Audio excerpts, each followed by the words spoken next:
Here is what would happen if the Yellowstone volcano erupted tomorrow.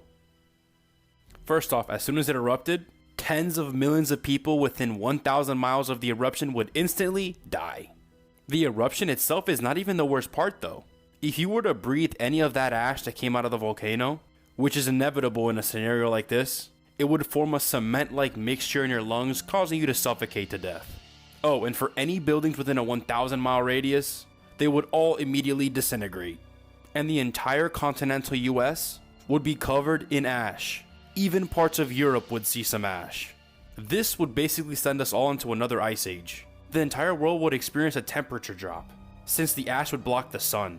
The global temperature would drop about 10 degrees for about a decade.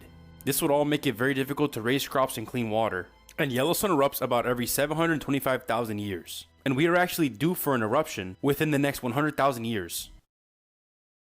This is Jarrett Adams, and he is a bloody legend.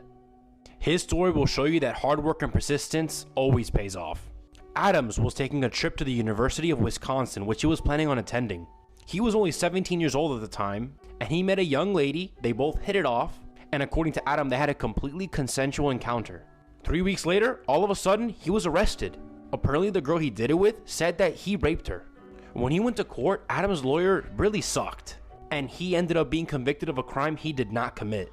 And for the next 10 years while he was in jail, he would go to the library every single day and teach himself law. And eventually, he was able to get himself out of jail. And after being released from prison, he enrolled himself into a community college and ended up becoming a lawyer himself and protecting all those who were wrongfully convicted of crimes they didn't commit. This might look like a normal Mark Jackson basketball card, but the backstory behind this photo is very disturbing. These two boys, one basketball cap and this one right here, are actually the Menendez brothers. And if you don't know, they're both serving life sentences for killing their parents with a shotgun. And the craziest part is, they got caught in the background of this photo at this basketball game, right after they killed their parents and right before they got caught by the cops. Here are some photos taken right before disaster, part 27. On July 22nd, 1975, there was a fire in an apartment building on Marlborough Street in Boston. Diana Bryant and her granddaughter Tyre Jones was being rescued from an almost 50-foot high fire escape right here. The firefighter up on the roof right there is Robert O'Neill. But as soon as it made it to O'Neill, the fire escape collapsed.